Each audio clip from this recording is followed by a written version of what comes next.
Wow. You know what I just realized? Yeah, we are halfway through the year. My goodness, it feels like it's been 2 seconds since this new year, but that's how all years go. The days are long, but the years are short, am I right?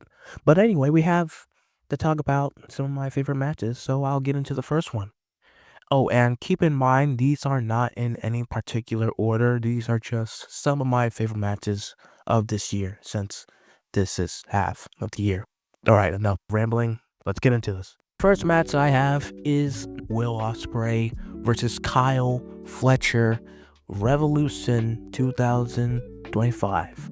Honestly, I'll say this, and say as I will, I don't think there'll ever be another spot like the Spanish fly from on top of the steel cage ever again. I don't think no recreation is ever going to serve that spot justice. In my opinion, in the trios of singles matches that they have together, obviously I think the steel cage is honestly their best. And I think for what it is, both Kyle and Will in this match, I felt like no matter who won, you can tell that they left an impression, and sadly that wasn't the main event for today, but what can you do? But nonetheless, the next match, which is the triple threat match, WrestleMania Night 1.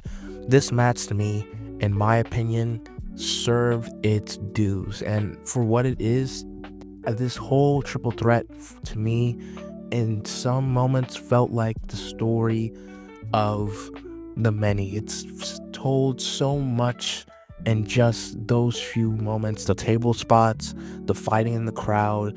Honestly, it was just, in my opinion, what the Sealed, if one of them hadn't went to another company, should have been had not that happened. But nonetheless, awesome, great main event of night 1. Too bad I can't say the rest about the other matches in that night, but nonetheless, a great match. And we're on to number 3, the Fatal 4-Way for the Intercontinental Championship at WrestleMania.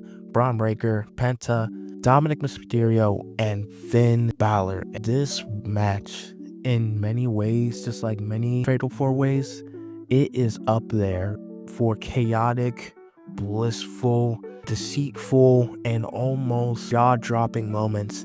And how could you not put it up here? I mean, for what it is, as much as I love Braun Breaker as IC champion at the time, he's going for somewhere better. But in all honesty, this was just Dom's night, in my opinion. I mean, Finn taking the pin is honestly just Finn Balor fashion. I mean, they may feud down the line for that very same champion, and, you know, that could get something going behind them. But I just have to say, like, at the end when he celebrated, he ran back to the ring and celebrated. That has to be a custom, like, championship title win for the 2K games, because my God, that crowd was awesome and popped off for his win. Let's go. Match 4, I think. Fraxium versus Hank and Tank at Stand and Deliver. Now, I don't need to go over how great Fraxium is at all, because these guys, I swear, have such a good reign with the NXT Championship titles. Those two put on a final match banger.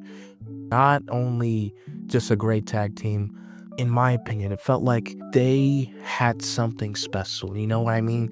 It's like one of those rare tag teams that work out in the end. That announce table spot where Hank literally just dove onto the table and missed. The final comings of them hitting their move and actually pinning the tag champs after what felt like such a long reign that would never come to an end was honestly just pretty awesome. Shout out to those two, and I hope they too have a long, great reign just like these two. But anyway, on to the women's triple threat match at WrestleMania. Yes, I know a lot of these are from WrestleMania, but this match to me just speaks volumes for what I feel like the women have been doing. I think this triple threat match, in some way, more than likely, I feel like the women's roster is going to be, during the next few years. I think it's going to culminate into something big, like seeing this, but better. You know, Io Sky, Rhea Ripley, Bianca Belair, shouts out to them. Some of their best work, and just puts on another notch in the women's division for, you know, how up there they are. You know, the men may too have more, you know, special matches, but don't ever sleep on the women. We're moving on to the final match that I say final because this video is getting too long and I need to edit this down. But the final match is the triple threat match between Obafemi, Von Evans, and Trick Williams. This triple threat match was so fun, and for what it is, one of my favorite NXT championship matches for now, because things change.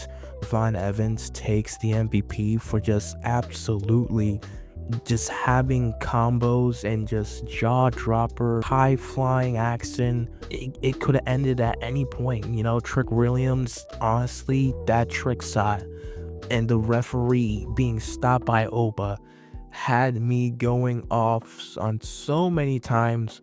But in the end, as much as I do love this match, I do think the finish towards it was kind of no silly. But nonetheless, Obafemi may be another triple threat guy, seeing as he has worked with those Josh Briggs and then Dominik Dijakovic in that North American Championship match that we all know and love.